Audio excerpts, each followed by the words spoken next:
YouTube. I'm back. It's your girl. Brain fart. So today is an important day. I have completed step 1 of the 12 steps. Yay! Okay. So I will hit 5 months clean on the 29th. At the time of recording this, it is August 24th. So we're getting there, and I have finally completed step 1. It has took me longer than I hoped. Still a little upset at myself, but it's okay. It's a learning experience. I will be moving on to step 2. I have completed step 1. Finally! So I'm about to go meet with my sponsor. We're going to talk about it, go over it, and then get ready to move on to step 2. I also have a meeting tonight, and then after the meeting, I will be meeting with my sponsor again. So for those of you that don't know, H&I stands for Hospitals and Institutions. It's basically a volunteer thing that we do, where we go to hospitals, jails, rehab, stuff like that, and we go share about recovery and talk to the people in there. So you have to have 3 months clean to go in as a no-share and 6 months clean to go in and share. So I'm hitting 5 months soon. They've already made the schedule for September, so I'll be put on the schedule in October. I told her that I want to go in as a no-share first, no matter what, just so I can see how it runs or whatever. But she's going to do my orientation after the meeting. So basically just reading the rules, regulations, all of that, catch me up on it. So I'm very excited. Recovery is looking great. Well, it is great, but I'm doing good at it. I'm killing the shit. So yeah. Basically, step work is very, very in-depth and personal. And it can be hard. That's why it takes some people a little bit of time. You don't want to overwhelm yourself. You want to take time to do it. This is my notebook that I bought to do step work. Look how cute. Humility, gratitude, and kindness. Perfect for step work. But for those of you that are interested in NA or even anything else like AA, any type of like 12-step program, I wanted to share like what they ask you. You know, not everybody's comfortable sharing this type of stuff, but if you want an idea of the type of questions that I've been working on answering, here we go. Let's go back in our handy dandy blue book. Okay, so our lovely blue book. So if we read about the steps, right? So step 1 is we admitted that we were powerless over our addiction and that our lives had become unmanageable. Step 1. Now, this is a process, so I'm going to share with you guys a couple of the questions that I've had to answer. It is a personal thing, it's pretty in-depth, and some of these questions are really fucking hard to like write out and be honest about. Like seriously, honesty is like pretty much one of the big things. Open-mindedness, willingness, those are the big 3 things that we talk about in NA. So it asks stuff like, what is the difference between admittance and acceptance? What is your definition of powerlessness? And then it gets a little bit deeper and you kind of get into the tough shit. How has your use of chemicals placed your life in jeopardy? How has your use of chemicals placed the lives of others in jeopardy? How have you lost your self-respect due to your chemical use?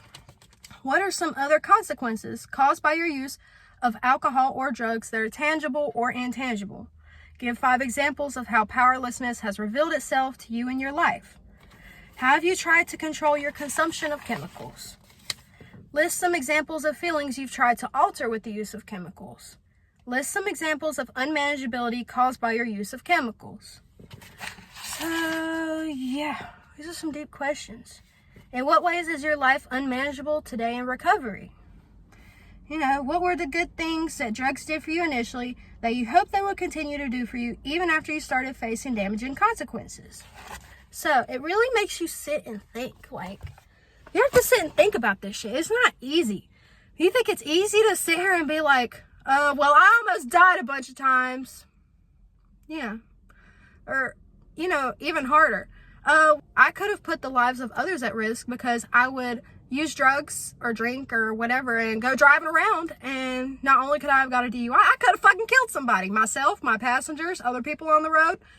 It takes balls to fucking admit that shit. But, I mean, if you can admit to something and not do it and actually own up to it and say that was wrong and move forward, that's a beautiful thing.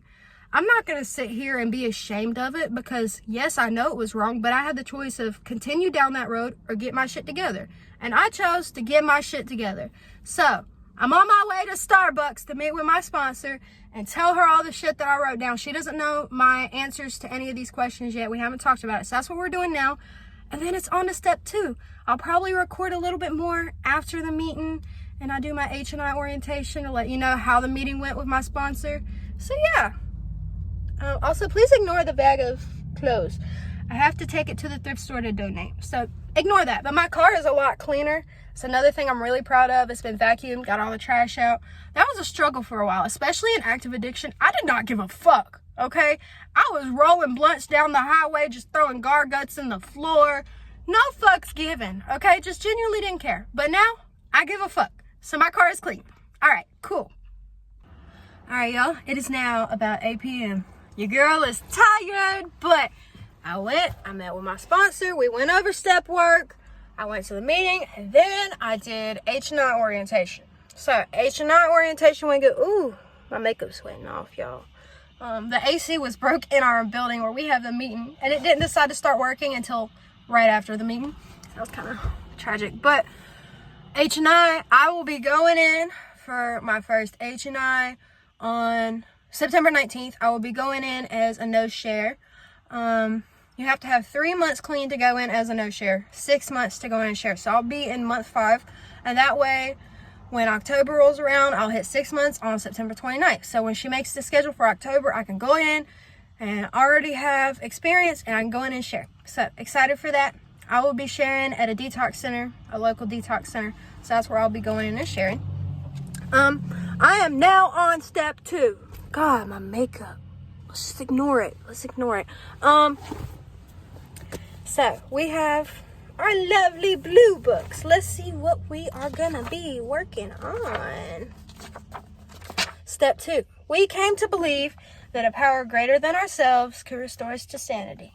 And of course, I have to read this daily for a week before I start the questions, so I have a full understanding of what I'm doing.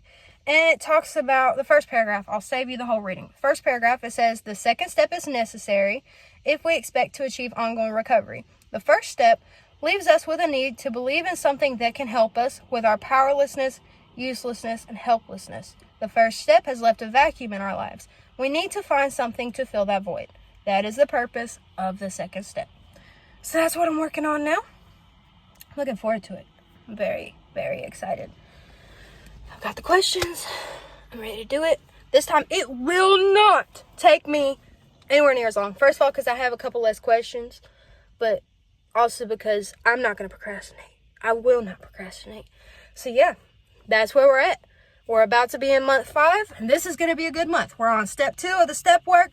We are going in for the first H&I meeting as a no-share to go see what it's like, and after that, I'm going to be going in and sharing. So yeah, I'm very excited. I love the NA program so far. I should probably put a disclaimer out there. With that being said, like with NA, they tell us, we are not supposed to be, in the public eye. Like, we don't get in controversies, stuff like that. My personal beliefs don't necessarily reflect the beliefs of NA as a whole or the program. I am an individual. I am not a representative of NA. I'm just a person who goes to NA, and I share how it's helped me personally and my personal experience.